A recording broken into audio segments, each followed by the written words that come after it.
Most people are praying for change while living out of order. They want peace, but they put pressure first. They want provision, but they put people first. They want clarity, but they put control first. And then they wonder why life feels heavy. See, life doesn't respond to what you want. It responds to what you prioritize. When God is first, decisions become clearer. When God is first, stress loses its grip. When God is first, you stop striving and start aligning. You were never designed to be the source, only the steward. And the moment you stop trying to hold everything together, God steps in and begins to order what you couldn't fix on your own. Put God first and watch everything else fall into alignment. Most people think their problem is lack. Lack of money, lack of time, lack of opportunity, lack of peace. But lack is rarely the real issue. The real issue is order. Because whenever something is out of order, it can't function the way it was designed to function. You can have all the right pieces, all the right intentions, even all the right prayers, but if the order is wrong, the outcome will always be off. Think about this. You don't fix chaos by working harder. You fix chaos by restoring order. And order is not about doing more things. It's about putting first things first. Life is a system, and every system responds to hierarchy. Whatever you put at the top silently governs everything underneath it. That's why when God is not first, something else automatically takes his place. Career, money, people, fear, ego, control. And whatever replaces God becomes the driver of your decisions. Here's what most people don't realize. Disorder doesn't announce itself loudly. It shows up subtly. It shows up as stress you can't explain. It shows up as being busy but unfulfilled. It shows up as progress without peace. You're moving, but you're not aligned. You're active, but you're not centered. And the reason is simple. You're asking God to bless a life he's not leading. Order determines outcome. Always has, always will. In creation, nothing functioned until God established order. Light before life, structure before systems, purpose before provision. And your life works the exact same way. When God is first, clarity becomes normal. When God is first, decisions get lighter. When God is first, you stop reacting and start responding, because now your life isn't driven by pressure, it's directed by purpose. A lot of people want God involved, but they don't want him in charge. They want him as a consultant, not the CEO. They want him to co-sign their plans instead of authoring them. But alignment doesn't come from asking God to follow you.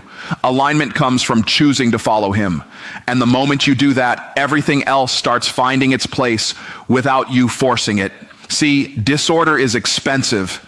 It costs you peace. It costs you focus. It costs you relationships. It costs you momentum. And you keep paying that cost until you change the order, because heaven responds to order. Grace flows through order. Increase follows order. When God is first, you're no longer fighting life. You're flowing with it. That's why two people can work just as hard, pray the same prayers, even believe the same scriptures, and one experiences peace while the other experiences burnout. Same effort, different order. One put God at the center, the other put him on the schedule. And there's a difference between scheduling God and centering God. When he's scheduled, he gets leftovers. When he's centered, everything else rearranges around him. You don't have to chase balance when you have order. Balance is something people look for when priorities are unclear. But when God is first, balance becomes a byproduct, not a pursuit. Your yes becomes stronger. Your no becomes easier. Your direction becomes clearer, because now your life has a reference point that doesn't move. Here's the freeing part. When God is first, you don't have to control outcomes. You just have to obey direction. You don't wake up anxious about how it's all going to work out, because you understand that order attracts outcomes you can't manufacture. You stop striving for alignment and start living from it. Most breakthroughs don't come from new information. They come from proper arrangement. Same life, same resources, same abilities, new order. And when the order changes, the results change. That's why putting God first isn't a religious statement, it's a strategic one. It's not about being spiritual, It's about being aligned. So if something feels off, don't immediately assume something is missing. Ask yourself what's misplaced, because the moment God goes back to first place, everything else knows where it belongs. Put God first, and alignment will do what effort never could. Most people are tired because they're chasing what was never meant to be chased. They're running after blessings, running after breakthroughs, running after open doors, wondering why it feels like the harder they pursue, the farther things seem to move away. But blessings don't respond to pursuit. Blessings respond to alignment. You don't attract what you want. You attract what you line up with. Think about it. You never see a shadow running ahead of a person. The shadow follows automatically when the position is right. In the same way, provision follows alignment. Favor follows alignment. Peace follows alignment. When God is first, blessings stop being something you hunt down and start becoming something that shows up right on time. Here's where many people get it twisted. They think effort is the answer to everything. So they grind harder, pray louder, stress longer, and call it faith. But faith isn't frantic. Faith is focused. Faith understands that when the source is right, the supply takes care of itself. When God is leading, you don't have to force doors open. Doors open because you're walking in the right direction. Chasing blessings creates exhaustion. Alignment creates ease. That doesn't mean there's no work. It means there's no waste. You're no longer pouring energy into things that aren't assigned to you. You're no longer saying yes to opportunities that look good, but pull you out of position. Alignment simplifies life. It doesn't make you lazy. It makes you accurate. A lot of people are busy doing good things, but missing God things.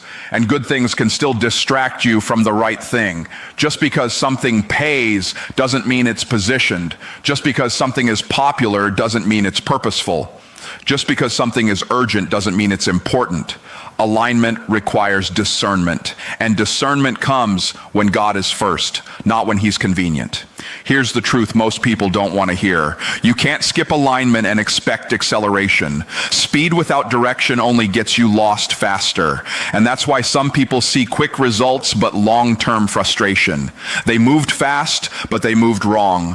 When God is first, timing becomes a weapon.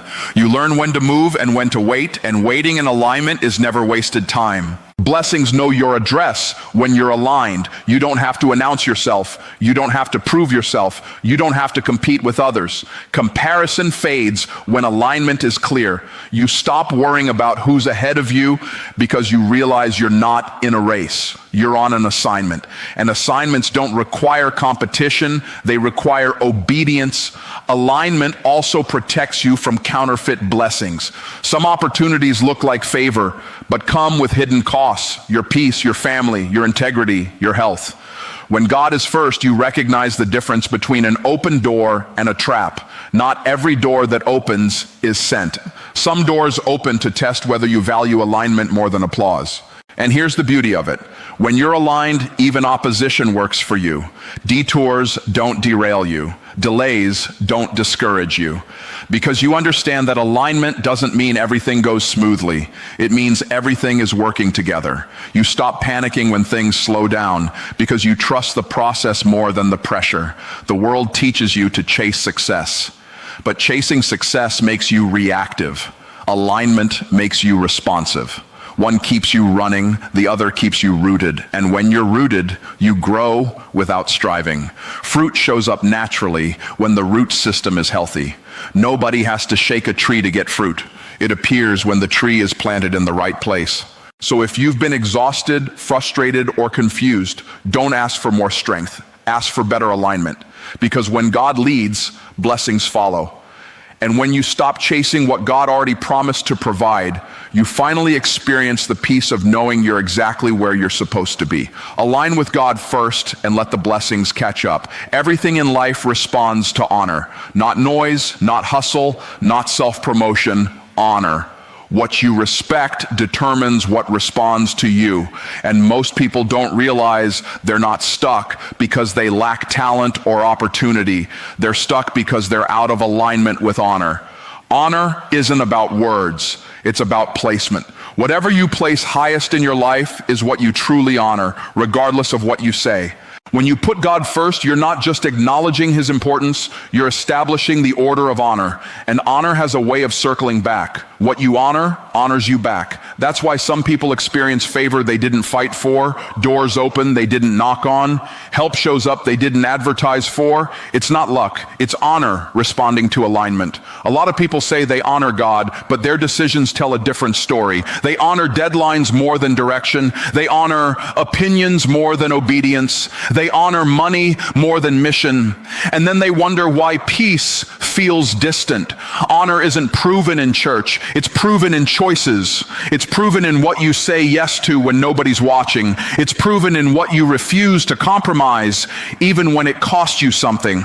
Here's what's powerful. Honor attracts resources.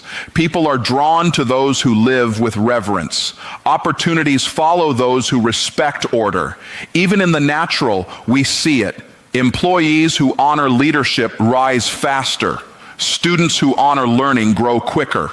Relationships thrive where honor is present. Dishonor repels. Honor magnetizes. And when God is first, honor becomes the culture of your life. Most people want increase without reverence. They want overflow without obedience. But increase flows where honor lives. That's why gratitude multiplies what complaining diminishes. Complaining is dishonor. Gratitude is honor. And what you complain about shrinks. What you honor expands. If you want more of God's presence, you don't beg for it. You honor it. You make room for it. You prioritize it. Honor also protects you from arrogance, because when God is first, you understand that everything you have is a stewardship, not an entitlement.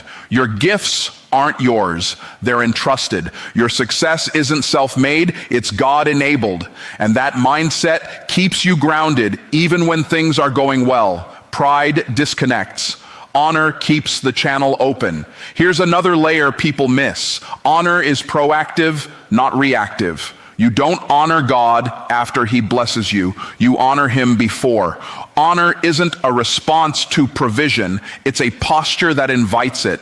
That's why honoring God first with your time, your attention, your obedience, your resources isn't loss, it's leverage. You're saying, I trust the source more than the supply. And when honor is present, correction doesn't offend you. Guidance doesn't threaten you, because you value direction more than ego. People who lack honor resist instruction. People who live with honor welcome alignment. And alignment always produces growth. The more teachable you are, the more transferable God's wisdom becomes in your life. Some people plateau not because God stopped moving, but because honor stopped flowing. Familiarity replaced reverence. Convenience replaced commitment. And when honor fades, access fades with it. Not because God withdraws, but because attention shifted. Honor keeps your heart open. Dishonor hardens it. When you honor God, you also begin to honor people differently. You stop using relationships and start valuing them. You stop manipulating and start serving. Honor changes how you speak, how you listen, how you lead. And leadership rooted in honor always lasts longer than leadership rooted in ego.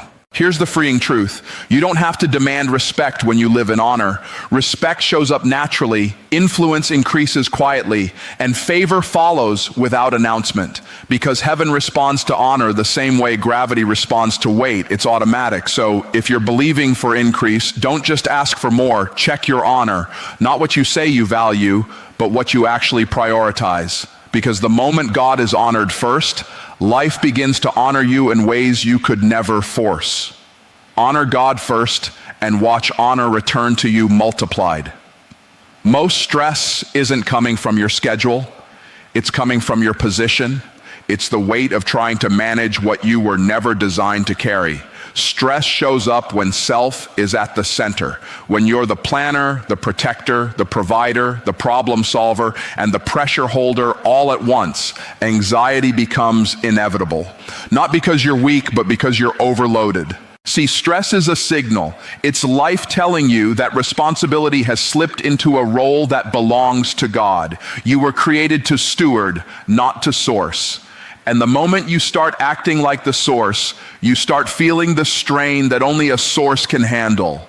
That's why stress increases when prayer decreases, when trust shrinks, and when control expands. Most people don't say they trust themselves more than God, but their behavior does. They pray and then panic. They ask God for guidance and then override it with worry. They say, God's in control, but live like everything depends on them.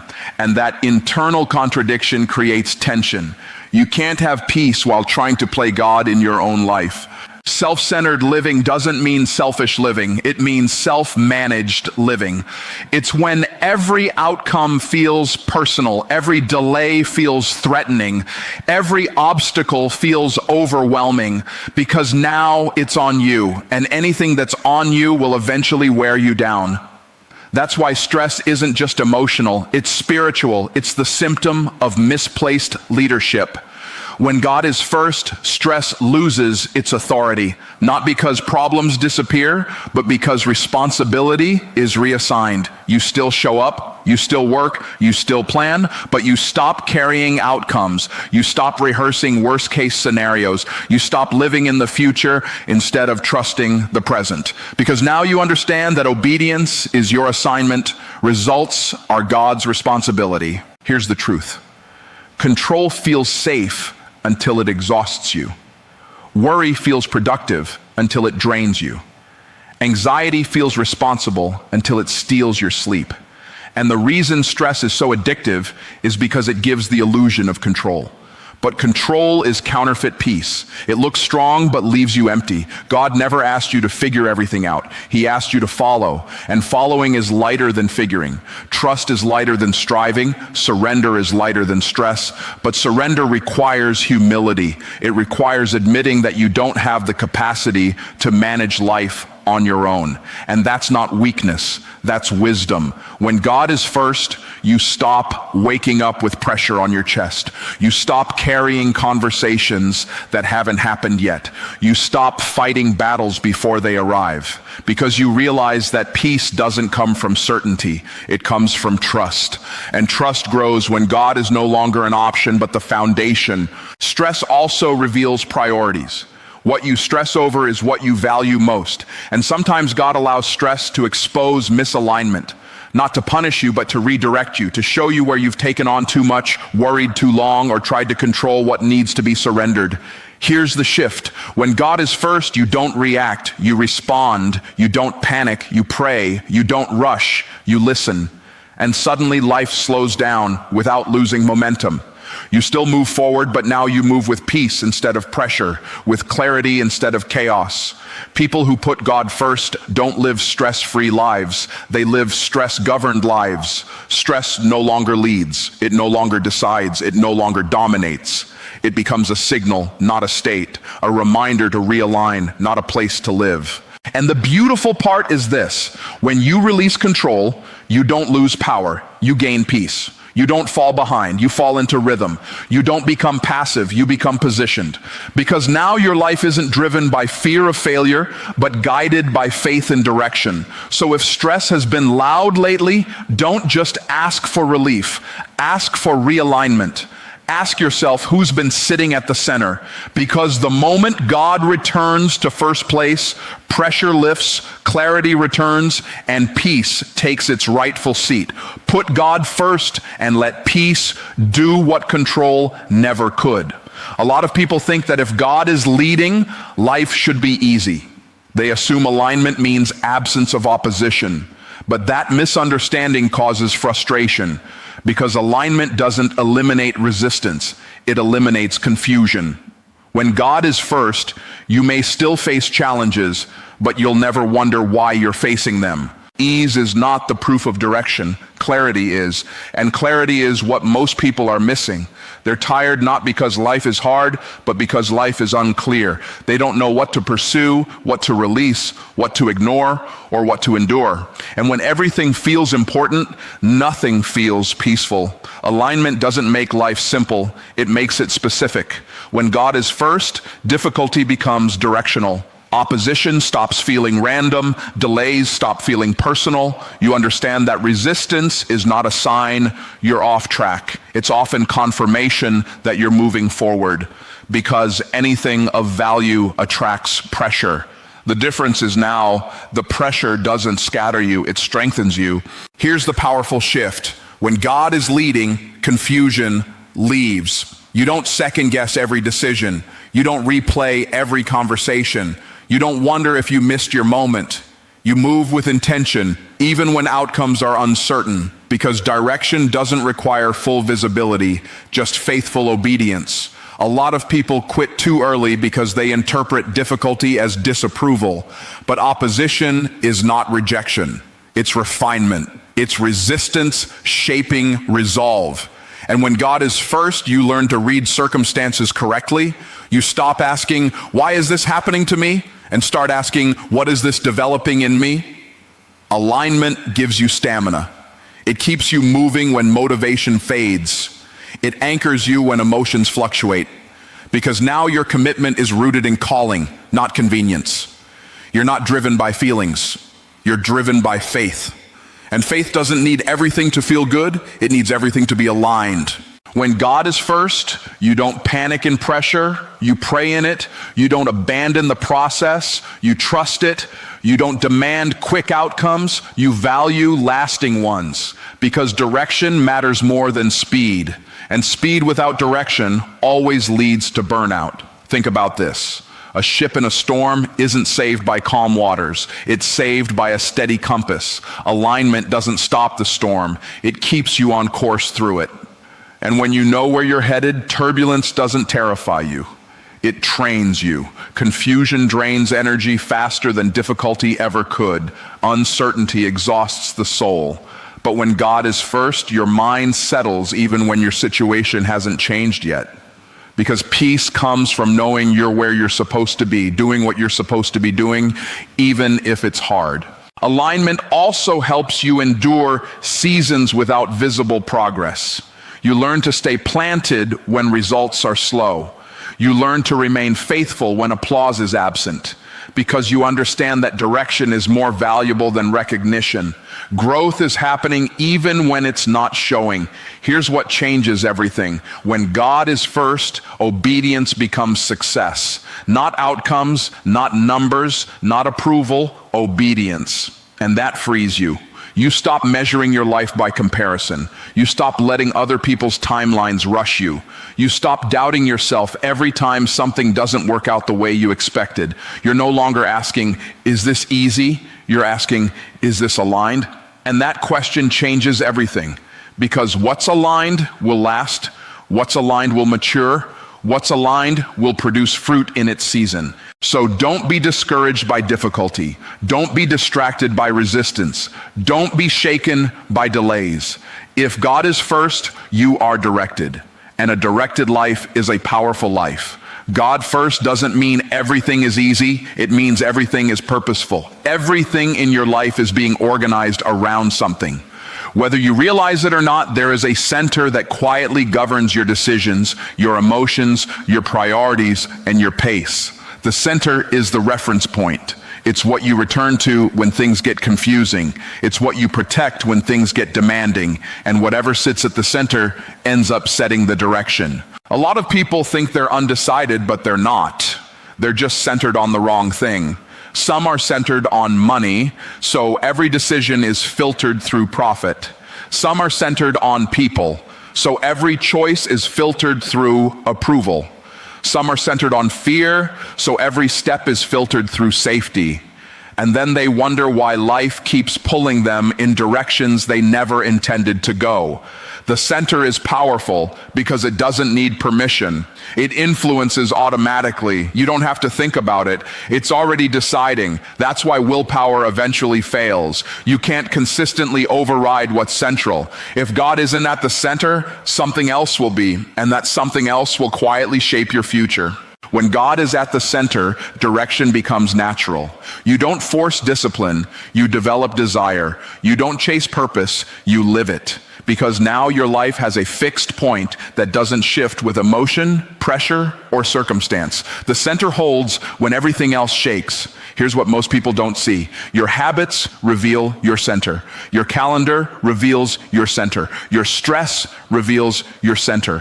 Whatever gets the first and best of you is what's really in the middle. And God can't be first in theory and last in practice. Centering God isn't about intention, it's about arrangement. When God moves to the center, margins adjust, relationships change, commitments shift. Some things naturally fall away, not because you tried to quit them, but because they no longer fit.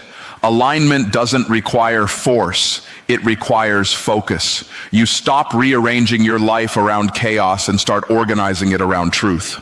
The direction of your life is not determined by your goals. It's determined by your center. Goals are destinations. The center is the compass. And a compass doesn't need motivation. It just needs alignment. When God is first, your compass is steady. Even when you don't know the full path, you know you're headed the right way. That's why centering God simplifies decisions. You don't weigh everything equally anymore. You filter, you discern, you ask, does this move me closer to what I'm called to, or does it pull me away?